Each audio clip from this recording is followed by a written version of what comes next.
Hello friends, मी आपला मित्र doctor Gajanan झोपे.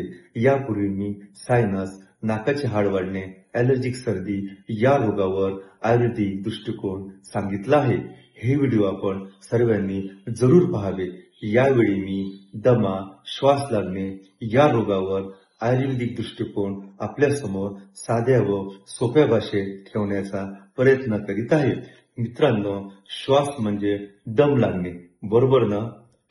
दम हा केवळ अस्थमामध्येच लागतो असं नाही, तर हृदयरोगामध्ये सुद्धा दम लागणे हे लक्षण दिसून येते.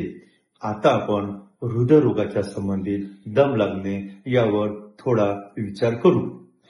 थोडे चालल्यावर दम लागणे, थोडे भारी काम केल्यावर श्वास भरून येणे, छाती गच्च वाटणे, घाम फुटणे, बीपी वाढणे इत्यादी लक्षणे दिसल्यास हृदय तज्ञ डॉक्टरकडे जावे. या उलट रात्री झोपलेले असताना, खूप जेवणानंतर तसेच वातावरण बिघडल्यानंतर खोकला येणे, दम लागणे, थुंकीत चिकट, तारयुक्त कफ निघणे म्हणजे अस्थमा, याला आपण दमा किंवा श्वासरोग असे सुद्धा संबोधू शकतो.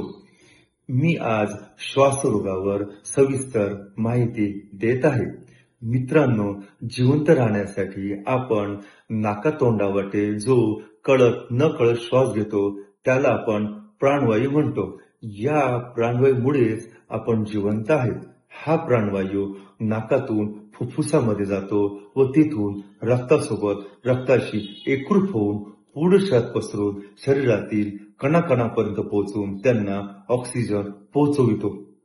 येथे बारीक विचार केला तर लक्षात येईल, प्राणवायू सर्व शरीराला मिळण्यासाठी दोन गोष्टी उत्तम असायलाच हवेत. एक नंबर, फुफ्फुसाचे आरोग्य. फुफ्फुस स्वतः रोगाने खराब झालेले असेल किंवा कमजोर असेल तर प्राणवायूच्या वहनास अडथळा निर्माण होईल. 2 नंबर, व्यवस्थित रक्तप्रवाह. प्राणवायू रक्तासोबत एकत्रित होऊन शरीराच्या प्रत्येक कणाकणापर्यंत पोहोचून प्रत्येक कणाला त्याचे कार्य करायला ऑक्सिजनचा पुरवठा करतो. ऑक्सिजन शिवाय हे सेल कामच करू शकत नाही, किंबहुना मरून जातील. हा रक्तप्रवाह बाधित झाला तर, उदाहरणार्थ रक्तात चरबीचे, कोलेस्ट्रॉलचे प्रमाण अधिक प्रमाणात वाढले असता, ज्याला आपण आयुर्वेदिक भाषेमध्ये क्लेद म्हणतो. 2 नंबर, शरीरात रक्ताचे प्रमाण कमी झाले असता, परिणामी शरीराला ऑक्सिजनची कमतरता भासू लागते. म्हणून रुग्ण अधिकाधिक प्रमाणात नाकातोंडावाटे प्राणवायू ओढण्याचा प्रयत्न करू लागतो. तरीही शरीराला पुरेसा प्राणवायूचा पुरवठा न मिळाल्याने खालील लक्षणे उत्पन्न होतात.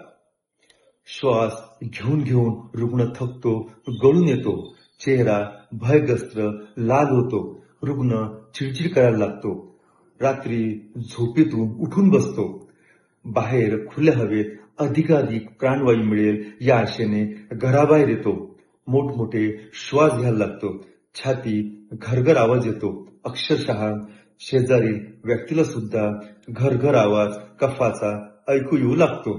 खूप खोकलले की चिकट, तारयुक्त कफ मोठ्या कष्टाने बाहेर पडतात. ही झाली अस्थमाची माहिती. अपेक्षा करतो की ही माहिती तुम्हाला आवडली असेल. उपचाराबद्दल चर्चा आपण पुढील भागात करू. धन्यवाद.